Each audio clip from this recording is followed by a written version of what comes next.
请不要把精神疾病和杀人的行为画上等号，制造社会无谓的恐慌。把精神疾病贴上标签，并不会让你担心的事情就不会再发生了，这只会伤害到为这个疾病所苦的人以及他们的家人。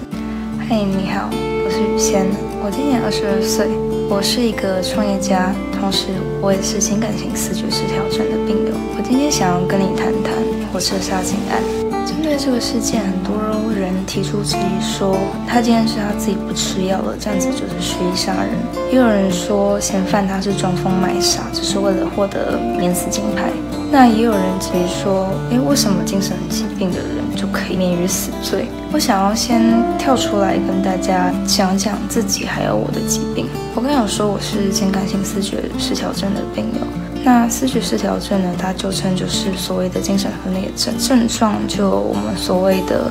幻听幻觉，还有情绪的表达不会那么的明显，还有妄想的症状。其实有很多朋友问过我说，雨仙，你有情感性思觉失调症，那为什么你可以维持得这么好？我必须说，因为我是一个很幸运的人，我很幸运有家人有亲友的支持，我很幸运我拥有很好的医疗环境与资源，我很幸运我一路走来都有亲友师长的帮忙。那再回头过来看刚刚的那些质疑，为什么病友他生病了但是不愿意吃药？为什么不把这些病人通通抓起来关起来？我想告诉你的是，我很幸运，但不是所有人都这么幸运。有些人他的幻听幻觉内容很可怕，有些人他的妄想让他每天生活在恐惧之中，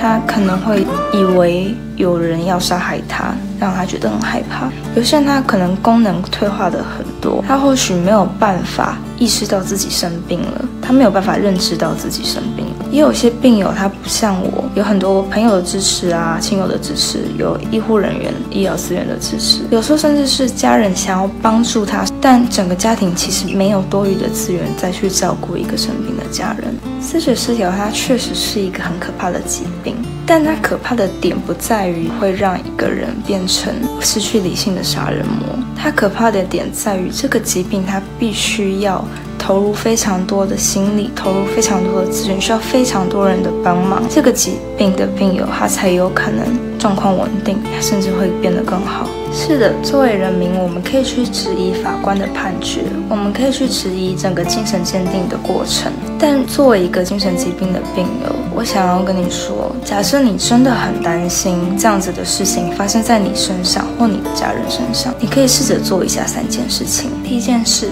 不要再觉得生病是一件简单的事，是一件可以获得好处的事。不要再宣称精神疾病是很好伪装的，生了病就可以让你获得免死金牌的。第二件事，请不要把精神疾病和杀人的行为画上等号，制造社会无谓的恐慌。第3件事，请不要指责为什么病患不稳定的就医，而是想想他为什么没办法稳定的就医，而我们这个社会要怎么样去帮助没有办法稳定就医的病人。把精神疾病贴上标签，并不会让你担心的事情就不会再发生了，这只会伤害到为这个疾病所苦的人以及他们的家人。我想，与其对于精神疾病的病友感到恐惧，我们不如去思考，我们要怎么样打造一个对于精神疾病更友善的社会。更友善的社会是指说，今天一个人他发现他有症状了，那一个够友善的社会会让他不敢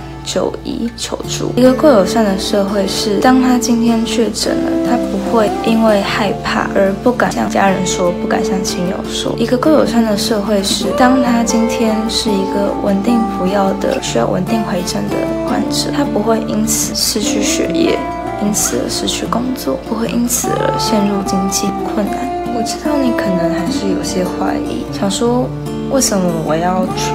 帮助精神疾病的病友，打造一个对他们更友善的社会？但我想告诉你的是，我确实是很幸运，但我的幸运并不是偶然的，我的幸运是很多人的帮忙造就的，我的幸运是很多的资源累积造就的。我希望，我也相信你希望，一个病友他今天生病了，他能够像我一样的幸运，而不是成为任何一个悲剧事件中的主角。